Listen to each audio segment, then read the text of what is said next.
By dint of the team's preliminary report, the President has already directed that the junior secondary school be domiciled in the existing primary schools.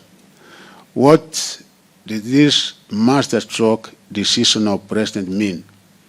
It means that parents will now not lose sleep over finding grade 7 presence in secondary schools, which could have become their worst headache ever had the President not saved the situation.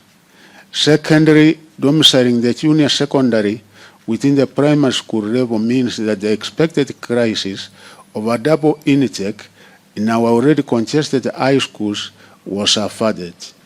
Lastly, it means that the newly constructed classes in secondary schools that were initially meant for the junior secondary school level are now available to ease our strained infrastructure in the secondary schools.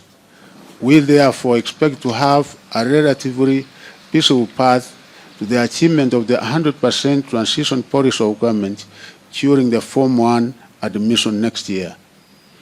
Amid the smooth administration of the national examinations for 2022, I have, together with my top administration, subjected the sector into a quick baseline analysis with a view to finding an anchor upon which the new government can roll in its interventions.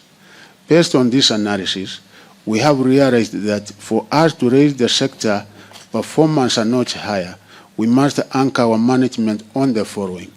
1. Robust stakeholder consultations.